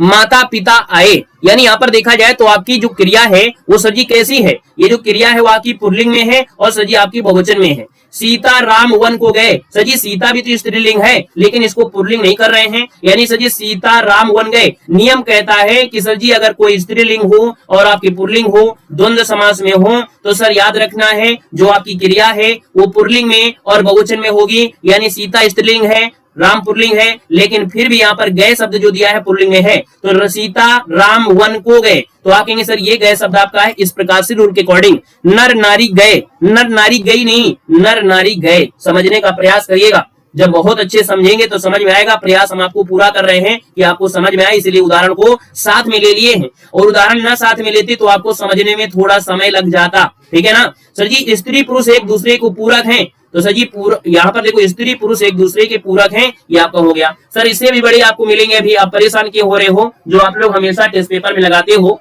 यदि वाक्य में दो अलग अलग लिंग के एक वचन करता हूं, क्या यदि वाक्य में दो अलग अलग लिंग हैं, जैसे राम और सीता यानी एक पुल्लिंग है और आपके स्त्रीलिंग है, के एक वचन करता हूं, एक वचन में ही हूं और करता भी हूं, तो उनके बीच में और शब्द आता हो तो क्रिया पुल्लिंग और बहुवचन में ही होगी। जैसे पहले उसमें देखो आपको डैश लगा था, पहले वाले रूल में लिखा था राम और यहाँ पर सीता और राम लिखा था ना, सीता और राम लिखा था, माता और पिता लिखा था, माता और पिता लिखा था। इसमें क्या लगा है, डैश की जगह और आ गया है, तो सर जी जो डैश की जगह और आ गया है वो भी उसी के अकॉर्डिंग होगा, यानी राम और सीता वन जाते हैं, बाघ और बकरी एक घाट पानी पीते हैं। सर जी यहाँ पर देखा जाए बाघ और बकरी एक घाट पानी पीते हैं, यही शुद्ध होता है। सर जी विराट और अनुष्का मैदान मैच देखते हैं, तो सर जी उस वाले में आपका स्त्रीलिंग यहाँ भी था, पुल्लिंग यहाँ पर था, यहाँ भी स्त्रीलिंग है, लेकिन उसका जवाब भी क्या हो रहा है सर, आपके पुल्लिंग और बहुवचन में ही हो रहा है। यानी पहले वाले नियम में देखिएगा, पहले वाले नियम में आपको लग रहा होगा सर जी माता सीता नर नारी दिया है, यानी अधिकतर शब्द आपकी स्त्रीलिंग में आगे हैं लेकिन डैश है। सर जी इसमें अधिकतम शब्द आपको देखो यहाँ पर राम बाघ विराट दिया है पुल्लिंग में, लेकिन यहाँ पर सीता दिया है, लेकिन रूल कहता है सर कि अगर और शब्द लगा है तो उसमें सर जी आपकी जो क्रिया होगी, यानी क्रिया क्या है, जाना है, यहाँ सर जी आपका पीना है, यहाँ पर देखना है, ये क्रिया सर जी पुल्लिंग और बहुवचन में ही होगी, तो आप कहेंगे सर ये आपका पुल्लिंग और बहुवचन में हो रही है। उम्मीद है पॉइंट आपको समझ में आ गया होगा, क्लियर है सर। अगला पॉइंट दिया है अन्वय संबंधी अशुद्धियों में, क्या दिया है देखिए, नियम नंबर 5, यदि वाक्य में दोनों लिंग वचनों के अनेक करता हूं। अब देखिएगा कि यदि वाक्य में दोनों लिंग आपके हो, यानी स्त्रीलिंग भी हो और आपका पुल्लिंग हो, और वचनों के अनेक करता हूं, यानी हर एक वचन के अनेक करता हूं, तो क्रिया बहुवचन में होगी और उनका लिंग अंतिम कर्ता के अनुसार होगा। सबसे बेस्ट रूल आपका यही है।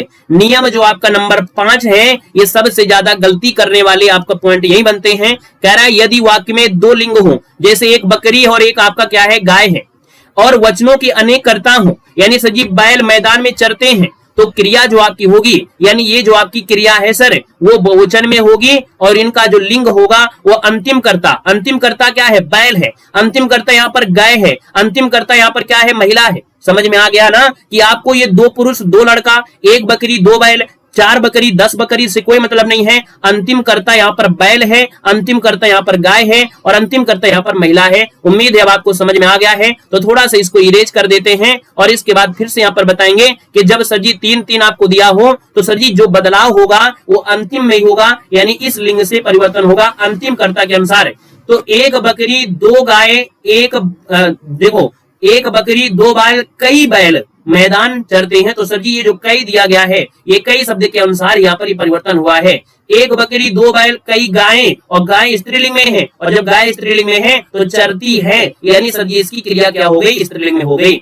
1 लड़का 2 पुरुष और 4 महिलाएं, सर जी ये करता क्या है, स्त्रीलिंग में है, और जब ये स्त्रीलिंग में है और 4 महिला है तो सर जी आपका स्त्रीलिंग में ही ये आपकी हो जाएगा क्रिया। सर जी ये समझ में आ गया होगा हमारे हिसाब से। अगर इतनी एनर्जी आप लोगों के लिए यहाँ पर वेस्ट हो रही है इसका मतलब सर जी समझ में आ रहा होगा। सर जी अब आते हैं नियम नंबर आपके 6 में। यदि वाक्य में अनेक कर्ताओं के बीच या लिखा हो अथवा हुआ रहे तो क्रिया अंतिम कर्ता के लिंग और वचन के अनुसार होगी। यानी वही बात इसमें भी है, लेकिन वहां पर यह शब्द लिखा होगा, वह शब्द लिखा होगा। मोहन की 5 दरियां, है ना, मोहन की 5 दरियां हुआ 1 कंबल बिकेगा। तो हमने कहा सर यहाँ पर हुआ शब्द लगा है ना, हुआ शब्द लगा है, और सर जी ये कंबल आपका है। तो सर जी आप कहेंगे सर कि कर्ता का लिंग और वचन के अनुसार होगी, यानी जो कर्ता होगा उसी के अनुसार लगाना है। यहाँ पर कंबल बिकेगा, यानी कंबल क्या है, एक वचन है। सर दरिया क्या है, बहुवचन है, तो आपका बहुवचन क्या हो जाएगा, सर यहाँ पर बहुवचन हो जाएगा। 4 गायें और 1 बैल, तो सर जी 1 बैल दिया है तो सर आएगा है, और 1 बैल या 4 गायें हैं, यानी सर जी अंतिम का कर्ता यहाँ पर बहुवचन है। तो बहुवचन अगर अंतिम का कर्ता बहुवचन होगा तो अंतिम की क्रिया भी बहुवचन के अनुसार ही बदली जाएगी, याद रखना है। क्लियर है ये बात, आपको समझ में आ गया कि नहीं। यानी अंतिम की जो आपका है यहाँ पर कर्ता एक वचन है तो आपका ये भी एक वचन में है। ये देखो 5 नदियां हैं यानी बहुवचन में है, तो सर जी आपकी क्रिया भी क्या बहुवचन में है। सर 1 बैल है जबकि यहाँ पर 5 गायें थी, लेकिन अंतिम का कर्ता जो है एक वचन है तो इसका भी एक वचन में आएगा। सर जी हमारे हिसाब से बात आपको समझ में आ रही होगी। आइएगा नेक्स्ट पॉइंट में।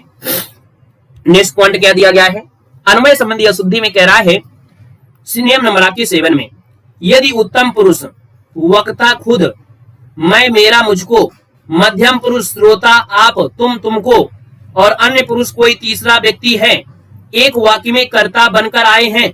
तो ये नियम बहुत अच्छा है, याद रखना है। याद रखिए बहुत अच्छा पॉइंट है कि वाक्य में सबसे पहले जो आपका बोर्ड मैथ्स नियम होता है ना, आपने बोर्ड मैथ्स का नियम पढ़ा है मैथ में, तो उसमें आप लोग अगर चाहो कि हम पहले गुणा कर दें फिर भाग कर दें इसके बाद जोड़ कर दें घटाना कर दें, तो नियम के अनुसार चलोगे तभी आप बैठ पाओगे। सर वही नियम इसमें भी आपका है, यानी वाक्य में सबसे पहले मध्यम पुरुष रखा जाएगा, सबसे पहले मध्यम पुरुष रखा जाएगा, फिर सर जी अन्य पुरुष आपका रखा जाएगा, और सबसे अंत में सर जी उत्तम पुरुष रखा जाएगा। यानी एक ऐसा भी वाक्य मिलेगा जिसमें मध्यम पुरुष होगा, जिसमें अन्य पुरुष भी होगा, जिसमें आपका उत्तम पुरुष होगा, लेकिन उनको रखना कैसे पड़ेगा, तो सर जी याद रखना है क्रिया सदैव उत्तम पुरुष के अनुसार ही होगी। यानी जो आपकी क्रिया है वो उत्तम पुरुष के अनुसार होगी, लेकिन रखा जाएगा पहले मध्यम पुरुष फिर अन्य पुरुष फिर आपके अंत में उत्तम पुरुष, और क्रिया जो आपकी होगी वो आपकी किसके, उत्तम पुरुष के अनुसार, जो अंत में आएगा उसके अनुसार। तुम वह और मैं जाऊंगा, तो याद रखना देखो मध्यम पुरुष में तुम आता है। अब आप कहोगे सर जी वह तुम और मैं जाऊंगा, अगर यही शब्द लिखा होता कि वह तुम मैं जाऊंगा तो गड़बड़ हो जाता, लेकिन आपको लगता है सर जी हमने बहुत अच्छा किया, पेपर में भी अच्छा करके आया, लेकिन हमने कहा रूल होता है सर मध्यम पुरुष पहले रखा जाएगा, अन्य पुरुष जो होता है वो बीच में रखा जाएगा, इसके अंत में आपका उत्तम पुरुष आएगा। तो सर जी तुम वह और मैं जाऊंगा, यानी आपको पहले आपको रखना है मध्यम पुरुष है, कॉमा लगाना है, वह अन्य पुरुष है, और सबसे अंत में जाऊंगा, यानी जो आपकी क्रिया भी है वो आपके जाने के हिसाब से है, तो उत्तम पुरुष में भी आपकी है, तो सर जी इसका आंसर राइट हो जाएगा। सर याद रखना है, ठीक है ना। अगला पॉइंट दिया है विविध में, और विविध में सर जी देखा जाए तो कुछ पॉइंट आपको क्या मिलेंगे, यहां से समझिएगा, बड़ा अच्छा पॉइंट यहाँ से मिलने वाला है। चलो, और ये सबके बस की बात भी नहीं होती है, ये टॉपिक सबके बस की बात नहीं होती है। आरओ एग्जाम में 10 नंबर आने हैं, जब पेपर देकर आएंगे और 10 नंबर में से 5 नंबर गलत करके आएंगे तो उनको लगेगा सर हमने एक गलती किया कि रूल को नहीं देखा है। हमने यूट्यूब तो बहुत पढ़ लिया, बहुत अच्छे अच्छे टीचरों से पढ़ लिया, लेकिन रूल को ही नहीं पढ़ा है, तो गलती तो होना ही होना है ना। सर जी यहाँ पर आइएगा रूल नंबर आपके 1 में, जो विविध में आप लोग आ गए हैं लास्ट स्टेज में, द्वारा और से का प्रयोग, यानी द्वारा और से का प्रयोग। जब कोई कार्य किसी व्यक्ति के द्वारा किया जाए तो सर जी द्वारा का प्रयोग होता है, और जब कोई कार्य किसी वस्तु के द्वारा किया जाए तो सर जी आपका से का प्रयोग होता है। यानी अगर आपके सजीव है, यानी आपका मनुष्य है, मनुष्य कोई काम कर रहा है तो सर उसके लिए हम लोग प्रयोग करेंगे द्वारा। क्या प्रयोग करेंगे? द्वारा। लेकिन कोई अगर मशीन काम कर रही है, कोई अगर मशीन कार्य कर रही है तो वहां पर सर जी क्या प्रयोग करेंगे? से प्रयोग करेंगे। याद रखना से का प्रयोग होगा। यानी कि भवन का शिलान्यास मंत्री जी द्वारा किया गया, यानी मनुष्य के द्वारा काम हुआ है तो यहाँ पर द्वारा लगाएंगे। लेकिन वहीं पर एक क्वेश्चन है कि यह गड्ढा जेसीबी मशीन से खोदा गया, तो सर जी मशीन के लिए जो आपका प्रयोग होगा वो से का प्रयोग उचित होता है। याद रखना, ये मत लगा देना कि यह गड्ढा जेसीबी द्वारा खोदा गया। लगेगा तो सही है लेकिन होता गलत है सर जी। इस बात को दिमाग में छाप लीजिएगा, जल्दी आपको पढ़ने को नहीं मिलेगा, है ना। अगला है युद्ध से देश पर संकट आ गया, तो सर जी याद रखना है युद्ध से देश पर संकट आ गया। यानी सर जी से शब्द जो आपका है ना, ये जो से शब्द आया है, युद्ध जब होता है गोला बारूद दुनियादारी प्रयोग होती है तो सर से का प्रयोग करते हैं। उसमें मनुष्य का प्रयोग कम करके यहाँ पर इन चीजों का प्रयोग करते हैं। गोली मारना, बम उड़ाना, क्योंकि मनुष्य तो होते हैं लेकिन मनुष्य प्रयोग करते हैं आपके हथियारों का, और हथियार यानी एक मशीन है, और मशीन है तो सर जी से लगाना है। युद्ध द्वारा देश पर संकट आ गया नहीं, युद्ध से देश पर संकट आ गया। इस बात को भी सर जी याद रख लेना है। मशीनों का प्रयोग से होता है, मनुष्य का प्रयोग द्वारा होता है। सर अगला पॉइंट एक और दिया गया है जो आपको कंफ्यूज करेगा। क्या करता है यहाँ पर देखिएगा, चलिए हमको जुकाम भी हो गए। देखे कह रहे बाद और पीछे का प्रयोग कब होता है। देखिए भैया कभी कभी हम बाद का प्रयोग करते हैं और कभी कभी सर जी पीछे का भी प्रयोग कर देते हैं। तो भैया याद रखना है समय का अंतर बताने के लिए बाद का प्रयोग करते हैं। यानी अगर समय का अंतर है, समय का अंतर अगर आपका बता रहा है तो सर जी बाद का प्रयोग करते हैं। किसका? बाद का प्रयोग करते हैं। इस बात को याद रखना, अगर समय का अंतर बता रहा है तो आपके बाद का प्रयोग करेंगे, और अगर स्थान का अंतर बता रहा है, स्थान का अंतर अगर बता रहा है तो सर जी किसका प्रयोग करेंगे? यहां पर आपको बताएंगे सर पीछे का प्रयोग करेंगे। किसका? पीछे का प्रयोग करेंगे। समय का अंतर बाद होता है, स्थान का अंतर पीछे होता है। जैसे उदाहरण दिया है, वह 2 बजे के बाद आया, यानी सर जी बाद लग गया ना। राम मोहन के आने के बाद आया, यानी राम मोहन के आने के बाद, यानी समय को ही तो बता रहा है कि बाद आया, यानी राम मोहन के बाद यानी समय ही बता रहा है, सर जी बात हो जाएगा। मेरा घर तुम्हारे घर के पीछे है, तो सर जी हमने कहा स्थान की बात हो रही है। स्थान यानी घर कह रहा है पीछे है, यानी स्थान की बात हो रही है कि मेरा घर तुम्हारे घर के पीछे है, यानी सर जी आप कहेंगे सर पीछे का प्रयोग हो रहा है। यहाँ पर मेरा घर तुम्हारे घर के बाद है, ये नहीं लगाना है कि मेरा घर तुम्हारे घर के बाद, क्योंकि आप लोग ये भी बोल दोगे। आप में से जो रूल नहीं पढ़ेंगे वो ये बोलेंगे और सत्य मानोगे कि मेरा घर तुम्हारे घर के बाद है, तो भी आप मानोगे, लेकिन सर जी ये सही नहीं है। सही होता है मेरा घर तुम्हारे घर के पीछे है, यानी स्थान की बात होता है तो पीछे, और समय का अंतर होता है बाद। सर उसकी गाड़ी पीछे रह गई, तो आप ये भी तो कह सकते थे उसकी गाड़ी, है ना, उसकी गाड़ी। इसमें तो आप बात नहीं लगाओगे तो बन ही नहीं रहा है। उसकी गाड़ी बाद में आपकी रह गई, है ना, तो आप कहेंगे उसकी गाड़ी, तो आप कहेंगे सर यहाँ पर देखा जाए तो स्थान है, उसकी गाड़ी पीछे रह गई, यानी स्थान की बात हो रही है। ये बात समझ में आ गई ना। जब समय की बात करें बाद और स्थान की बात करें पीछे, जैसे ऐसा क्वेश्चन आपको दे रहा है तो कंफ्यूज आप हो जाएंगे। आइएगा नेक्स्ट पॉइंट में। ये बड़ा अच्छा क्वेश्चन है। अगला रूल आपके दिल को बिल्कुल मोम की तरह पिघला के रख देगा। ये रूल कैसा है आज आप समझेंगे कि सर जी हमसे गलती क्या होती है, क्या हम लोग गलती करके आते हैं। प्रदान और अर्पित शब्द ये कब प्रयोग होते हैं? प्रदान का प्रयोग कब करते हैं सर? अर्पित का प्रयोग कब करते हैं? देखिएगा बड़ा अच्छा पॉइंट है। कह रहा है कि बड़ों द्वारा छोटों को दिए जाने वाले पुरस्कार या भेंट या दान के लिए हमेशा प्रदान का प्रयोग किया जाता है। याद रखिए, कोई अगर बड़े हैं, अगर कोई बड़े व्यक्ति हैं, अगर छोटे को दे रहे हैं, तो वहां पर जो आपका प्रयोग होगा सर जी वो प्रदान प्रयोग होगा। प्रदान शब्द होता है यानी भेंट करेंगे, दान करेंगे, कुछ भी करेंगे। लेकिन यहीं पर अगर आपके कोई छोटे व्यक्ति हैं, छोटे बच्चे हैं और अपने टीचर को देते हैं, यानी अगर बड़े को देते हैं तो सर जी अर्पित किया जाता है। सर हम अर्पित कर रहे हैं, क्या कर रहे हैं? अर्पित कर रहे हैं। अर्पित शब्द यहाँ पर करना है, ये गड़बड़ आपका हो गया है, इसको सुधार लीजिए, अर्पित हो जाएगा। यहाँ पर आपको ये बात समझ में थोड़ा बहुत आ गई होगी। सर जी यहाँ पर अर्पित जो आपका दिया गया है, यानी आप कहेंगे जब छोटे व्यक्ति, है ना, जो छोटे होते हैं और बड़े को देते हैं तो सर अर्पित होता है। यानी देखो दिया है, विद्यार्थियों ने शिक्षक को अभिनंदन पत्र अर्पित किया। यानी इस बात को याद रखना कि जब छोटे हैं यानी उम्र में अगर उनसे छोटे यानी विद्यार्थियों ने शिक्षक को अभिनंदन पत्र अर्पित किया, दिया नहीं जाता है, प्रदान नहीं करते, अर्पित होता है। वहीं पर राष्ट्रपति ने पद्म पुरस्कार प्रदान किया, आपने हमेशा यही लिखा होगा, सुना होगा, ना कि आपने पढ़ा होगा अर्पित किए। कभी सुना है? नहीं आपने सुना होगा। तो याद रखिए कि राष्ट्रपति भारत के नंबर 1 व्यक्ति होते हैं। तो हमने कहा राष्ट्रपति ने पद्म पुरस्कार प्रदान किए, अर्पित किए नहीं होता है। अब आपको ये बात भी समझ में सर आ गई होगी। अब एक और लास्ट में पॉइंट बचा है जो आपको आता होगा सर। क्या दिया है कि सौभाग्यवती शब्द का प्रयोग कन्या के विवाह के बाद ही प्रयोग होता है। सौभाग्यवती शब्द का प्रयोग शादी के बाद ही होता है, पहले नहीं होता है। आपने उदाहरण पढ़ा होगा बहुत बार, हमारी सौभाग्यवती कन्या का विवाह होने जा रहा है। सर जी याद रखना है, अभी कन्या का विवाह नहीं हुआ है, होने जा रहा है। यानी हमारी सौभाग्यवती की जगह क्या बोलेंगे? सौभाग्यकांक्षी बोल सकते हैं। आप इसको आयुष्मती भी बोल सकते हैं। यानी अगर शादी नहीं हुई है तो सौभाग्यकांक्षी या सर आयुष्मती कह सकते हैं, याद रखिएगा। क्लियर हो गया है? ये पॉइंट आपको आ गया। सर जी एक पॉइंट आपके लिए बहुत दमदार है, जैसे क्या है यहाँ पर दिया, आयु और अवस्था शब्द का प्रयोग समस्त जीवन काल को आयु होता है, और अगर साधारण दिया है तो वह होता है। अगर हम आपसे बात करते हैं कि जैसे मोहन की आयु है ना, क्या होता है सर? अगर आपसे बोले मोहन की आयु 40 वर्ष है, 40 वर्ष है, तो सर जी ये गलत है, ये गलत दिया गया है। तो सर जी क्या होता है? आयु की जगह अवस्था होता है, क्योंकि सर जी इसकी पूरी जीवन लीला की बात नहीं हुई है। लेकिन यहीं पर अगर हम आपसे बोले सर जी पंडित जवाहरलाल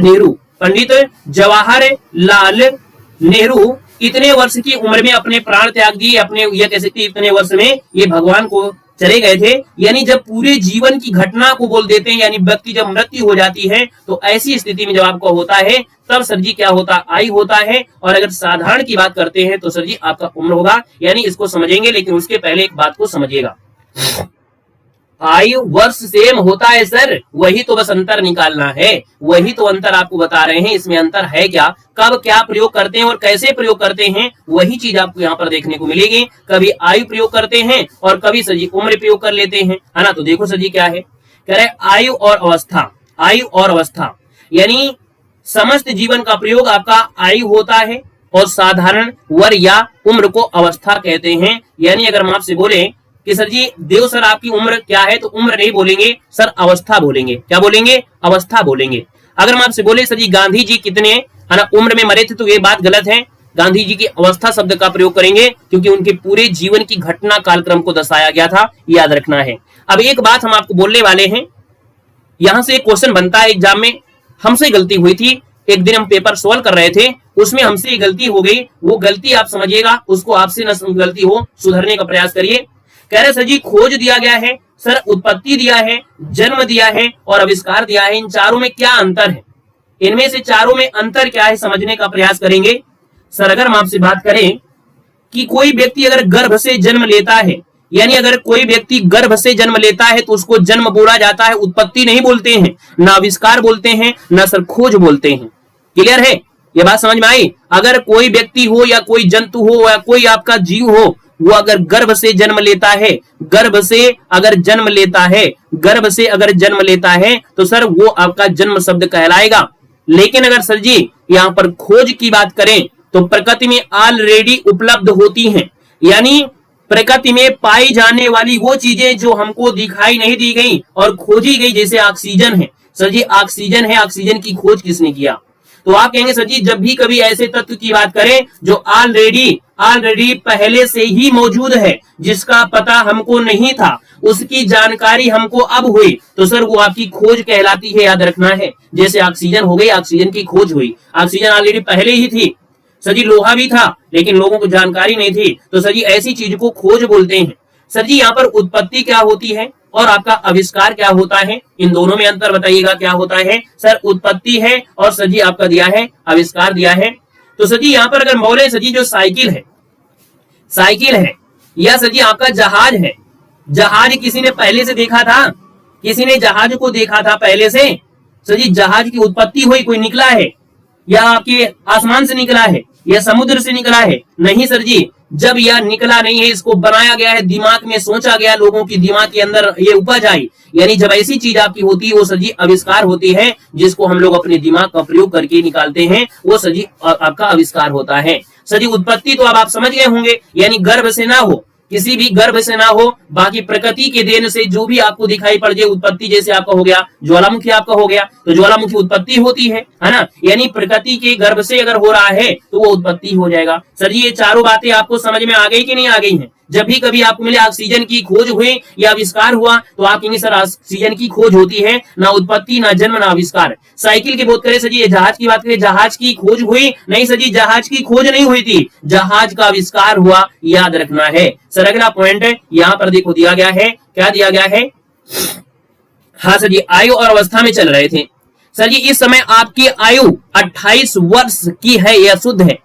इस समय आपकी अवस्था कितनी है? 28 वर्ष की है। तो याद रखना, जब आपसे पूछे कि आपकी आयु कितनी है तो याद रखना है आपको आयु नहीं लगाना है, आपको सजी अवस्था लगाना है, याद रखना है, ठीक है ना। और अगर पूछे कि जवाहरलाल नेहरू या नेहरू जी की मृत्यु है ना 74 वर्ष की अवस्था में हुई, सजी ये गलत है, क्योंकि जब भी कभी पूरे अगर लाइफ की बात होती है तो नेहरू जी की मृत्यु 74 वर्ष की उम्र में आयु में हुई थी। क्या बोलेंगे? आयु, यानी आयु शब्द आप लगाएंगे, याद रखना है कि नेहरू जी की मृत्यु 74 वर्ष की आयु में हुई थी। लेकिन अगर आपसे पूछे कि आपकी उम्र क्या है तो आप कहेंगे सर उम्र नहीं, आपको सर जी अवस्था लगाना है। सर इस बात को भी आप लोग समझ गए होंगे। बस एक लास्ट में एक शब्द है कि आदि और इत्यादि शब्द का प्रयोग, आदि का प्रयोग सजीव के लिए होता है, आदि का प्रयोग सजीव के साथ, और इत्यादि का प्रयोग होता है निर्जीव के लिए। जब भी कभी आदि बोले ना, आदि आप लिख देते हैं आदि, तो सजी आदि का प्रयोग सजीव के लिए आपका होता है, और सजी यहाँ पर इत्यादि का जो प्रयोग होता है वो सजी निर्जीव के लिए होता है, निर्जीव के लिए होता है। साथ ही ये भी आपको बात आपको समझ में आ गई होगी। तो सजी इस प्रकार से ये वाला पॉइंट जो है वो आपका सजी पॉइंट आपकी कंप्लीट होती है। यानी ये वर्जन लाइक, चैनल को सब्सक्राइब कर लीजिएगा, आपको जीवन में काम देगा, ठीक है ना। धन्यवाद, जय हिंद, वंदे मातरम।